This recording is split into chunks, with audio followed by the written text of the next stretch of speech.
I am such a fighter because in spite of everything that I've been through, and that trauma and tragedy has fueled me into wanting to be the most incredible advocate for those who are less fortunate than myself, because I find myself to be so fortunate. Welcome back to Common Denominator. I'm your host, Moshe Popak. Today's guest is someone whose story is as complex as it is compelling. Monique Pardo Pope is a Cuban-American attorney, entrepreneur, and community leader, currently running for Miami Beach Commissioner. She's the founder of the law offices of Monique K. Pope, PA. Monique has spoken openly about the choices she's made to define her own path, including forgiveness and a commitment to serve her community. In this episode, we dive into her upbringing, her legal career, and her motivation for stepping into civic leadership. I wanted to wear my cape and save those that needed saving, probably because of something that happened to me as a young child that was very traumatic. And so I wanted to fight for others. What's the one thing that you want your listeners to remember? I just want people to know I'm a mom, I'm a lawyer, but I'm also just a human trying to do good in this world.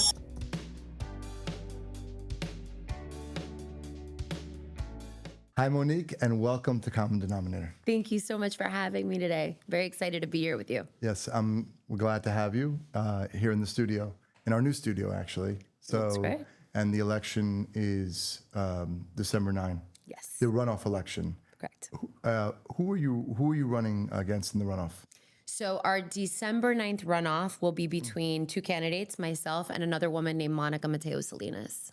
And in the general, just so people people context, how many people went out and voted? What we had in the general, as you know, it was an open seat because KRG, Kristen Rosen Gonzalez, was challenging Mayor Minor for the mayoral seat. And so it left an open opportunity for first-time candidates such as myself to run for Group 1. And so it was myself and 5 other candidates in Group 1, 35% voter turnout. We had several thousand individuals come out. I think it was approximately 14,000, I believe, 14 to 15,000, which actually was higher than anticipated because off-cycle elections, you typically see more apathy in voter turnout.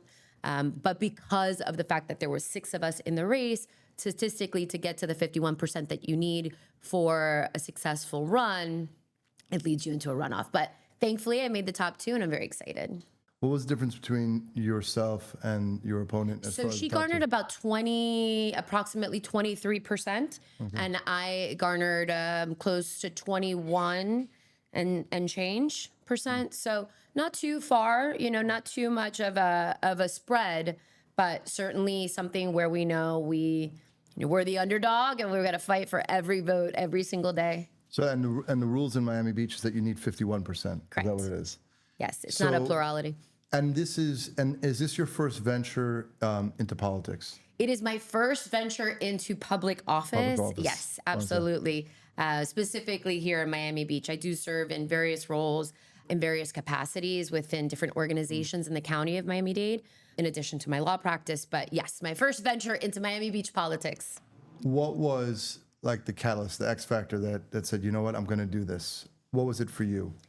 I think personally for me, the impetus was knowing that I live in a wonderful neighborhood in Mid-Beach, surrounded by lots of children and lots of kids, young kids. The middle school's right behind our home.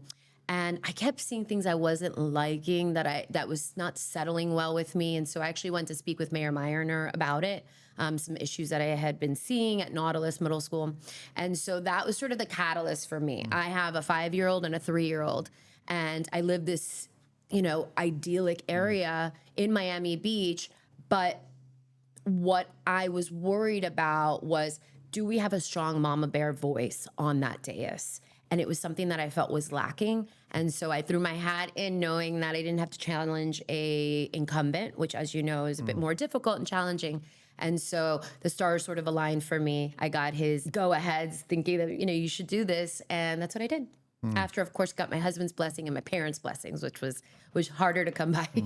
So what was going on at Nautilus? What was happening? I'm just curious. As I live in the same community. I'm just curious. So there's about approximately, and don't hold me to this number now, but back then there was about 863 students with one guidance counselor for the entire middle school. I was seeing fights break out behind Starbucks on 41st. I've been hearing friends of mine had come to me with issues regarding cutting and teenage pregnancy and drugs. And I get it. We understand, middle school, you're going to run across these kinds of situations. But when you live in the type of neighborhood that we live with, the types of taxes that we pay, and you're hearing from parents that there's mold and that the infrastructure is subpar, there's things that I thought needed to be addressed. Also, the state of 41st, sadly for me, at least personally, I find it to be very unwelcoming. And so that was also motivation for me to get involved. Yeah, I always thought that. I've been down here almost 20 years. And you compare it to Surfside, a little more north, Surfside in Bell Harbor. You have a lot more higher end shops. Obviously, you have Bell Harbor shops. And this is like, exactly where people come into Miami, right? So for sure, I'm sure there's lighting and landscaping and things that can be done by 41st Street. But for you, let's say you were elected and it would be commissioner together with how many other commissioners? So there'll be 6 of us on the dais in addition to Mayor Minor. For you, like what are the top, let's just call it 3. Sure. If you can, and how long are you serving? How long would you be serving? So the commissioner term is 4 years. Okay. And my platform has been structured off of a safer, smarter, stronger platform by way of focusing very much on public safety, ensuring that we're addressing our homelessness issue, our vagrancy, making sure that not only are our sidewalks and our streets safe for the elderly, our families, our children, but also our waterways. So for me, being able to work in tandem with the police, our Miami Beach PD is very, very important. Safety is always going to be optimal and at the forefront of what I want to accomplish. Secondly, education, making sure that we are smarter in the sense that we have the state-of-the-art facilities that we deserve to have here on Miami Beach, so that families are drawn to want to live here. If families leave, then that does us a huge disservice. And repeatedly I hear from families and parents in Miami Beach that they ultimately have to leave the beach in order to chase this, higher education. And so that's, to me, unfortunate. Of course, overdevelopment is a huge concern of mine. And then your basic quality of life issues, traffic, congestion, flooding, and as an attorney, historical preservation is also important to me because I think that, what makes Miami Beach, is its special history. And so we need to make sure that it's preserved and that it's respected. And so those sort of policies, and we can always dive deeper into them. For sure. So, I've been thinking about this a lot. My wife and I, we talk a lot about the homeless issue, not just here, but nationally. And I always, people are like, oh, let's build these, kind of pop-up homes and everybody is like NIMBY, like not in my backyard. So they want to put the people somewhere else. Like, what do you think is a practical solution? So I know by the church on my corner, by 41st Street, there's a lot of homeless and they have to go somewhere and they feed the homeless over there. What would you say is a practical solution if you were elected that you try to push for to deal with the homeless issue here in Miami Beach? Sure. Well, I think first and foremost, we have to have a better relationship with Tallahassee. Tallahassee has given us the tools to address homelessness here in Miami Beach. But we're fighting a practical problem being that at TGK down in downtown, the first ticket that they're getting, that first stop on that bus route, where does it dump off? Right here at Raising Cane's on Lincoln Road. And so what we're having is habitual offenders that maybe are not receiving the mental health treatment that they are so rightly entitled to. We need to make sure that our police force has the tools where they can operate in tandem with somebody who's a mental health professional to be able to gauge to say, okay, this person is not a criminal per se. This person has severe mental health issues that need to be addressed. Should they be Baker Acted? Should they be put in a treatment facility? There are ways to break the cycle of the habitual chronic offender that continues to return back to Miami Beach. Because where else would you rather go? Yeah. if you had any place to go, if you're homeless, you certainly want to come to the beach. But we also have to make sure that, I do believe there needs to be compassion involved in this process. But Tallahassee gives us the tools. And also the funding. So there's funding, because I did see that there was a law that it kind of forced the cities and the counties that homeless cannot be in the streets. Yep. Anti-camping. Anti-camping, right? So was it attached with dollars to help counties to get them off the streets? Because you have to, to build housing. We have an affordability housing issue. Absolutely. And that's the second topic I want to get into with homelessness. I know there's mental health issues, and I understand that a lot of homeless also, they don't want the rules living in a shelter. Mm-hmm. That's also that's another. Right. And it's a very complicated issue, and one that is very difficult to address.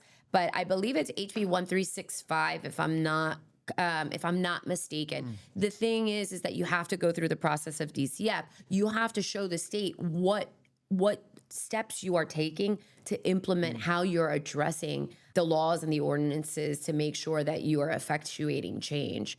And so, to my belief, Miami Beach and Tallahassee don't really align in that application of what we can do. So I hope that once elected, that's something that we can absolutely address. Yeah. But we certainly have to have a better relationship with the county.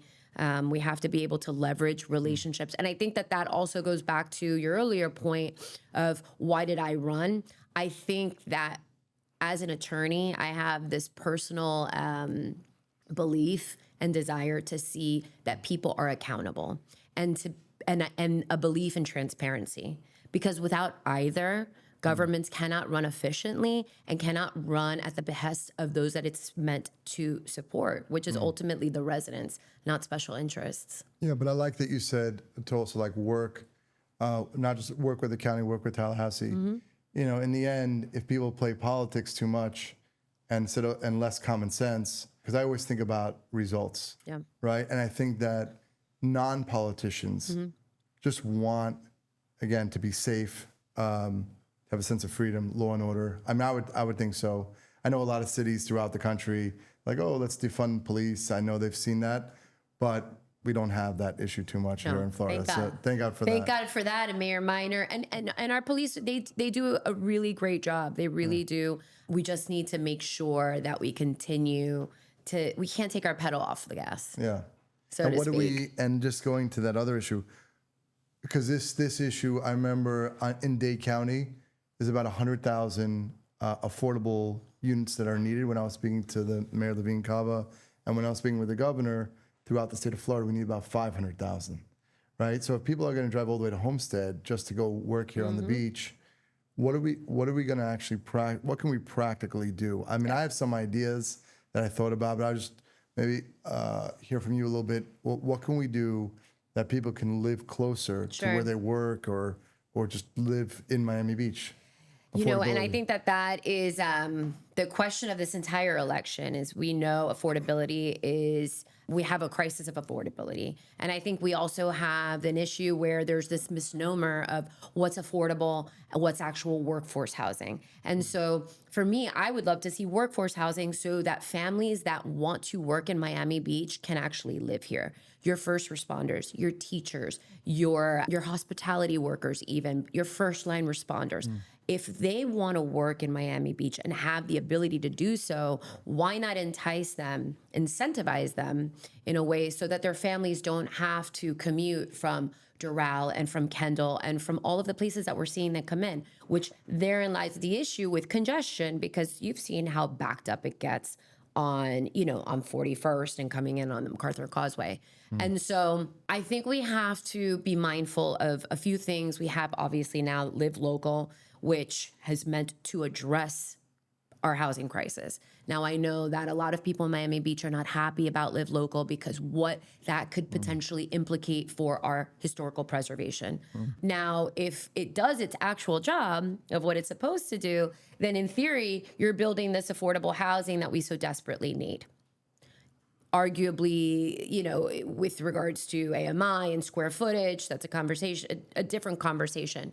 But we can also leverage zoning. We can also leverage adaptive reuse. We can also have mixed use zoning, where instead of maybe creating these luxury new developments, we can take what we already have and leverage that into use where people can work and play in the same place, and it becomes a bit more affordable. But you also have housing that claims to be affordable, but when you've got 500 square foot at your disposal, that, at least not for me, at $2,800 a month for a 4-person family seems reasonable. Yeah. So it's a conundrum, I think, because we say affordable housing, but how affordable is it really? Are incomes on par with that type of affordability? I lived in Manhattan for many, many years, so I was used to paying a premium, but my salary was in line with those types of expenditures. I don't know if that's necessarily the case here. So we have to incentivize families if they want to live here, and we can provide them with the housing to live here, then incentivize them where, with some tax relief or some ways in which we draw in workers and small businesses. Yeah, I saw an idea of kind of public-private partnerships where basically it doesn't have to be prime on the beach, right? I mean, that's actually a lot of the pushback, right? Like, you're gonna take this historical area right on the beach, and you're gonna build these things and make 40%, quote unquote, affordable. But maybe there's some idea where more inland, there's government-owned land, and you can get, because you need product. That's what it is. And you need, I guess, more loose zoning to actually, because you need the result. You need to get the units, right? A lot of people can talk about it, and then years will go by. And I know also the back and forth from many cities, what I'm seeing on the Live Local Act is basically, okay, state passed it, but then they kick the can to the counties, and they're fighting back and forth, back and forth. So we'll see what that ends up being. But in the end, the people that work hard do not have, that's the bottom line, do not have apartments 100%. To live in that they can afford. Absolutely. So while the politics is going back and forth, people don't have places to live. Absolutely. And to some extent, I do agree with this idea where no one has a right to live on Miami Beach. And I agree with that. It's not a right. However, I do think if you work in a certain place, you should also have the ability to live there if you can have the means to do so. And so let's see what happens to Live Local, whatever iteration might come down the pipe from Tallahassee. I look forward to seeing it. But, home rule, state preemption, that's going to be, I'm curious to see what's going to happen next year with that. I did see this past week, the Galleria Mall got approval from Tallahassee, kind of a sign off of on the Live Local Act to build 9 buildings, a lot of it affordable. There you go. Right in Fort Lauderdale. And that's a great space, and that's a great area. You're not on the beach. Right. You still have to go over the bridge. Right. But, you're still in a residential area, mixed use area. Right. But there was a lot of people that again, they didn't want, because a lot of people don't want that. But in the end, this is what the law was meant to do. Yeah. And so that was an idea. But I'm personally conflicted, because I remember as a kid, I grew up in New York, but I came down to Miami Beach, and the whole life of Miami Beach and how the economics of Miami Beach really happened was because there was nightlife. People came down and really enjoyed it. And a lot of the economics, and I understand it, but a lot of economics went now to the design district, to Wynwood, and there's a lot more rules around. Now, to pay homage in a way, I think of, like, well, how did South Beach happen? Like, in other words, this is where it started. And like when I'm in Europe, the beaches have beautiful restaurants that go out, but I think we're pushing a lot of that away. Meaning everything, you can have great nightlife and enjoy. Maybe there's a way we can do it with everything being safe, because that was always, it seemed like a lot of the rules maybe went a little too far. Sure. I don't know what the balance is. Yeah. I'm not in public service, but because I know there's a lot of pushback, right? Just in general, they don't want people don't want development. I live there. I'm open to the conversations on both sides, but absolutely. But wouldn't it be so interesting to go back to those days where you have, again, everything's safe, but you have beautiful restaurants right on the beach? I think people would love that, right? I grew up coming here. My parents had a place in North Beach, a small micro unit that was affordable, that we squeezed into on the weekends because we actually lived in Hialeah during the week. But those days of Miami Beach to me feel so long gone. And if we could somehow bring that, again, a different organic version of what it used to be into a hybrid where families can come back, enjoy Miami Beach, enjoy the nightlife for those that's what they want to do, but also make it where it's safe. You can't break up with Miami Beach and then not entice people to come back, because what happens is you push them to the design district, you push them to Wynwood and to Edgewater, and now people don't want to pay the exorbitant amount of fees that come with coming to Miami Beach, between parking, between valet, between what the restaurants are costing us. It's too big of a ticket for people, and it makes too much of a dent in your average everyday worker's wallet. And so again, I absolutely love Miami Beach. I would love to see this beautiful marketing campaign done on behalf of the city to draw in families that want to come here, especially Class A office space. Set that up down in South Beach. Those are the types of businesses that we want to hopefully attract. And then they bring those that are working in those companies. Yeah, you'll see that. It's funny because we're filming right now on Lincoln Road, and I remember the shops and the rents. I mean, it was really, really top. And I know that City of Miami Beach is putting in about $30 million onto Lincoln Road to revitalize, and that's my hope, because I really enjoyed. I think a lot of people in the community enjoyed Miami Beach. But absolutely, I want to talk a little bit about what made you, as we talked earlier, you're a lawyer. What made you go into law, and what kind of law do you practice? So I actually began. We can go in. I was raised in Hialeah. I got a full scholarship to the University of Florida. Go Gators! And so I studied history at the University of Florida. After that, I decided I wanted to go into law because I wanted to wear my cape and save those that needed saving. Probably because of something that happened to me as a young child that was very traumatic. And so I wanted to fight for others. And so I went to law school, got scholarships to UCLA, moved across the country to California to, unfortunately, to the begrudgingly, as my mom says, because I was obviously very far away from home. I'm an only child. And so went to California, graduated from UCLA. After graduating from law school, I had an opportunity to move to Manhattan. And so I actually haphazardly ended up working in finance. And so took my Series 7 and my 63, was working at SAB Capital under Scott Baumer, alongside of the analysts there at the hedge fund, went to the sell side later on, Cantor Fitzgerald. I was at Cantor Fitzgerald for a number of years, Howard Lutnick's, our Secretary of Commerce, and learned so much. I mean, you can only imagine quick fire education on Wall Street. And so spent a number of years doing that. I was after Cantor Fitzgerald, went to KKR. I was in their client partner group. And I finally decided in 2016 that it was time to come back home and return to my passion. So started doing creditor litigation at Andrea Palma Levine and Solis for a number of years. But tandemly, I began doing a lot of pro bono work in the children's courts. And so I started taking on these pro bono guardian ad litem cases. And one of the judges, my mentor, said to me, I think you have a beautiful temperament for family law. And little did I know how family law would actually be the most high conflict, difficult in my specialization, only because of the high stakes involved, the personalities, and the emotions that are heightened when you're dealing with people's assets and their families and their children. And so now I have my own law practice on 41st and Meridian. So I'm at the 777 building. And that's what my practice is comprised of. I do family law, a bit of civil litigation, and guardian ad litem work. Yeah. I know my wife, she said that if she would have practiced law, she did go to law school, it would have been divorce mediation. It's seeing that, as you said, like seeing, you somehow you fell in love once, and then it's like, okay, but you can't stick it together. Yeah.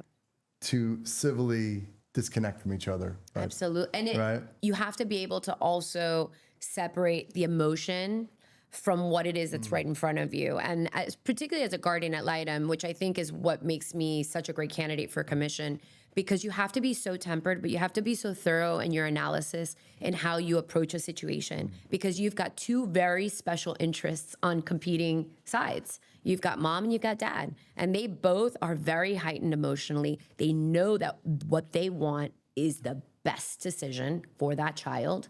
And you have to do a full investigation, putting aside both of them in your ears to say to the judge, Your Honor, this is after a very thorough analysis. This is what I think is in the best interest of the child, regardless of what mom and dad might say or might think, which, unfortunately you get situations where they don't like your recommendation and they come after you.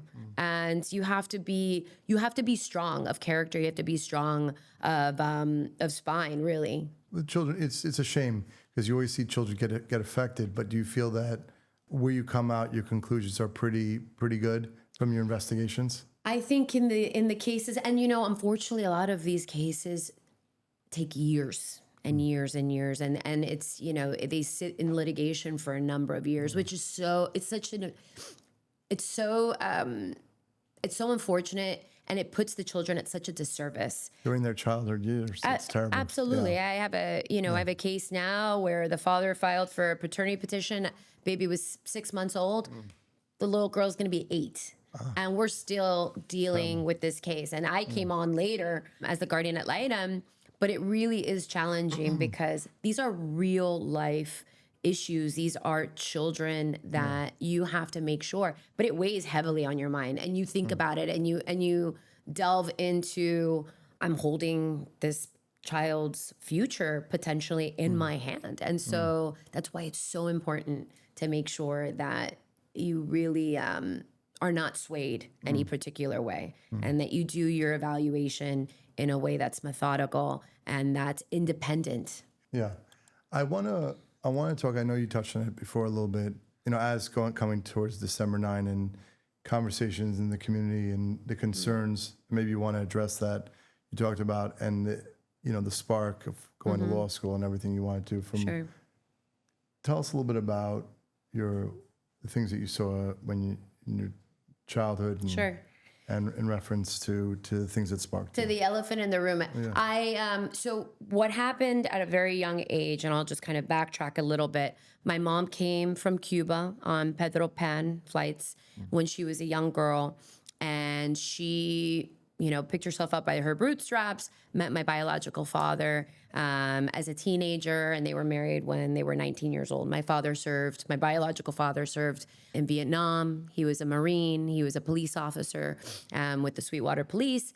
And they had me, and fast forward 4.5 years, my father was arrested for murder, and my father was convicted for murder.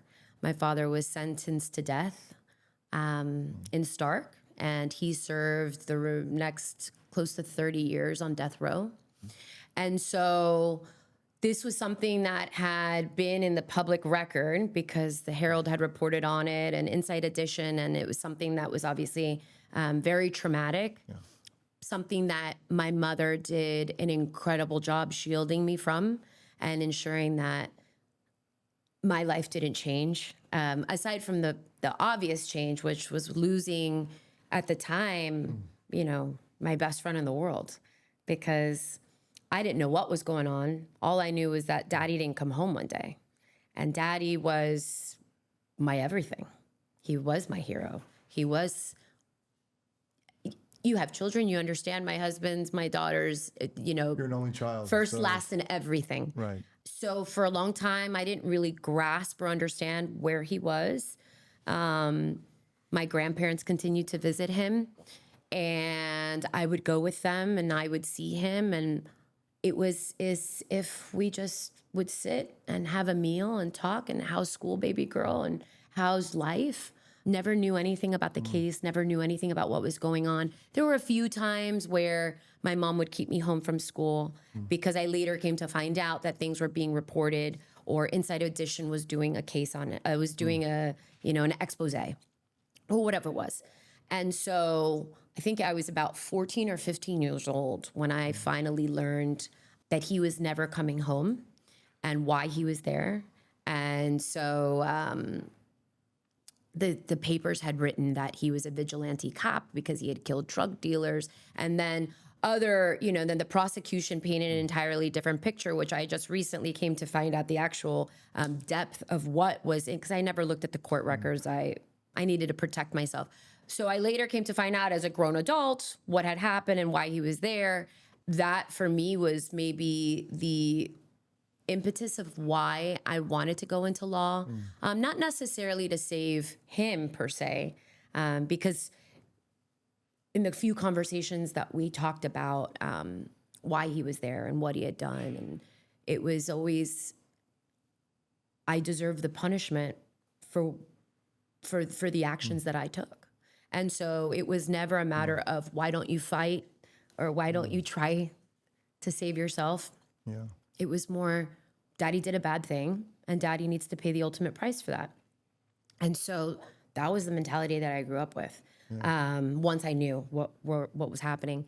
And so fast forward, I went to law school, and we would continue writing letters and seeing each other sporadically, moved to New York.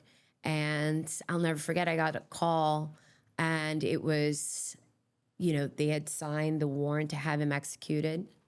And they said, you got 6 weeks. And that was it.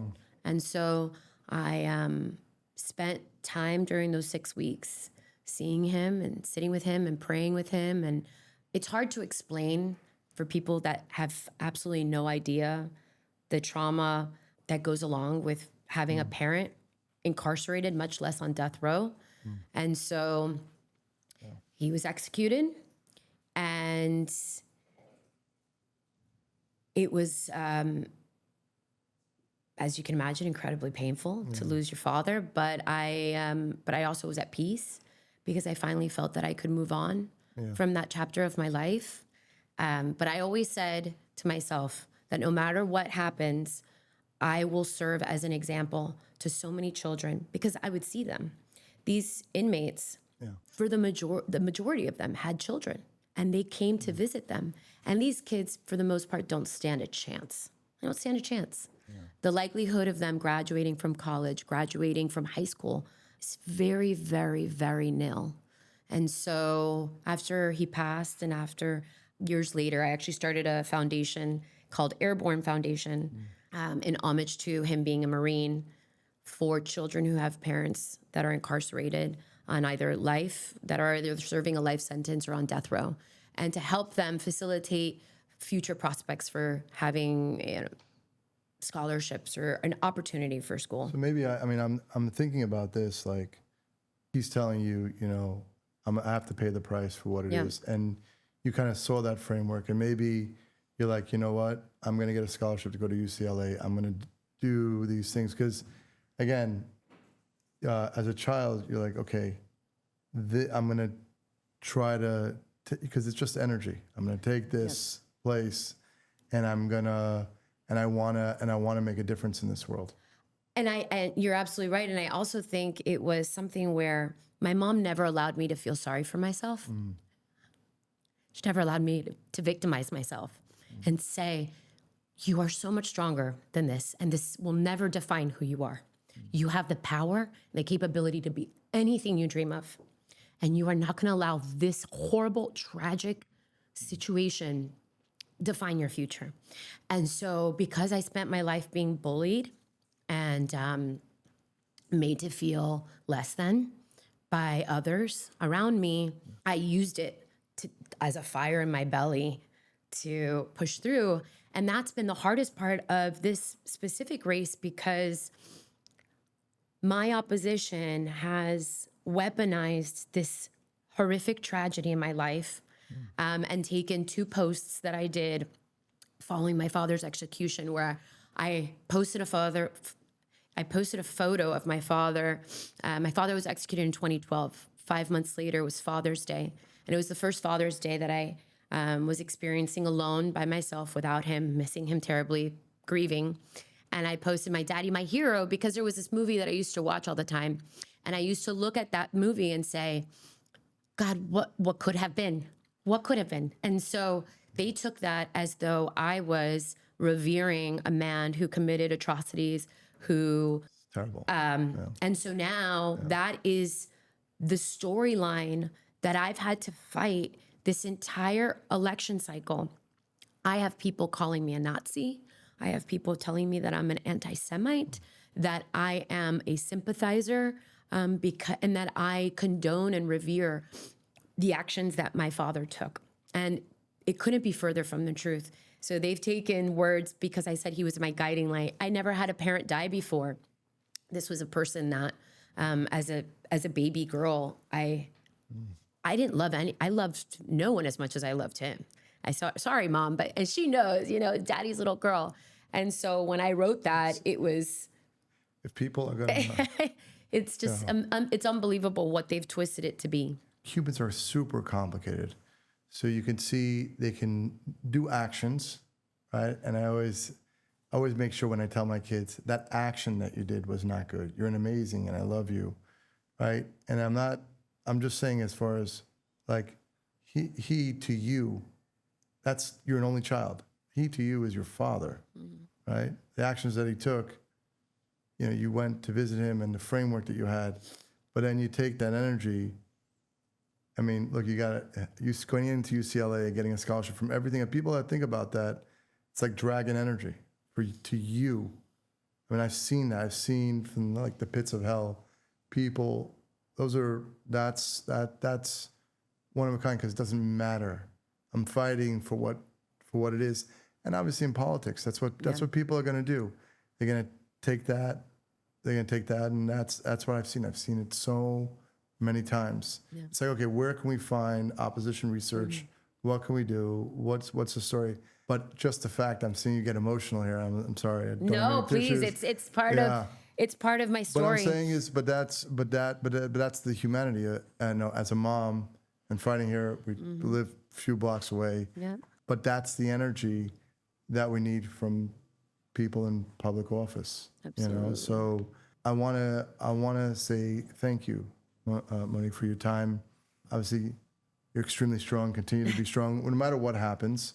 But thank you so much for coming on. Oh, absolutely, and I'm so grateful, and I thank you for allowing me to speak my truth. Yeah. And I hope, if nothing else, that the voters take away that I am such a fighter because, in spite of everything that I've been through, and that trauma and tragedy has fueled me into wanting to be the most incredible advocate for those who are less fortunate than myself, because I find myself to be so fortunate. I have an amazing husband. I have incredible children. My mom and my stepdad are my world.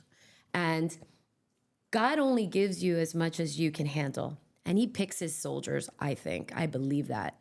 And I always say to my mom, well, he really thinks I'm one tough cookie, because he gave us an incredible challenge to overcome. But that adversity, I think, is why I will serve Miami Beach so well, because, you have to be strong on that dais. I know in the Bible, if I think about it, and I would talk to my wife about this. I think about it during the time, each story, Abraham, Isaac, Jacob, the times of Noah and the flood, that's the Old Testament is my world. And the amount of adversity and the people during the time that they were there, they were seen as like, outcasts, even Moses. And I think that the real people are the people that have gone through tremendous adversity.